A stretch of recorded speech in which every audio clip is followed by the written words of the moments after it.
CoreyMillerLeader.team. So how do we help our people? How do we free them up to do and give their very best?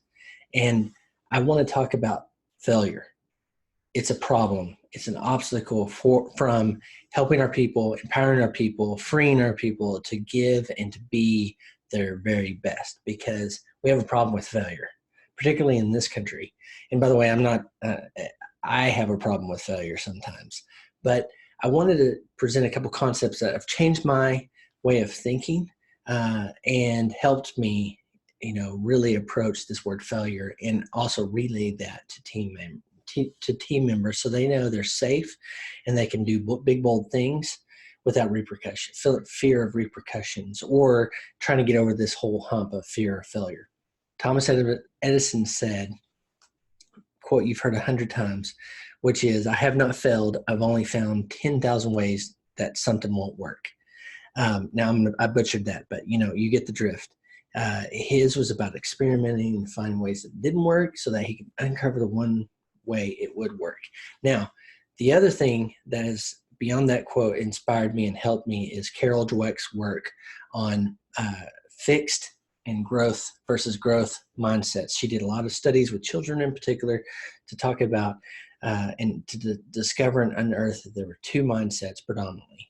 One is particularly about learning and growth and our strengths and talents and potential and all that. First is fixed.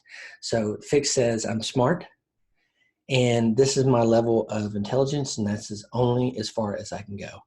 The other is growth, which is wide open. I can learn and grow and be open to new opportunities, and that I don't have fixed innate qualities or intelligence or things like that, that I can always learn and grow. And the difference is tremendous in every aspect of life that I've really applied this. Instead of getting out of my fixed mindset into a growth mindset has been so incredibly empowering for me.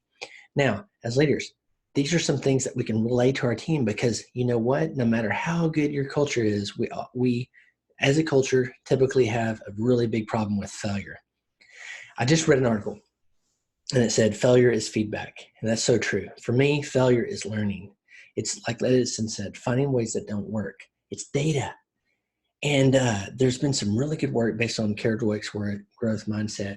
It's called thebiglifejournal.com, I believe is the link, for kids. And I'm like, man, there needs to be some adult posters for this. But it's a set of series about helping transform us from the fixed mindset to the growth mindset. I thought, how applicable could that be to teams, to leaders and their teams, helping them get over this big, hairy obstacle of failure. And when we realized that you're not doomed to a failing, but as long as you learn something from those failures, that's the key. We had a mantra that, failure is not the unforgivable sin.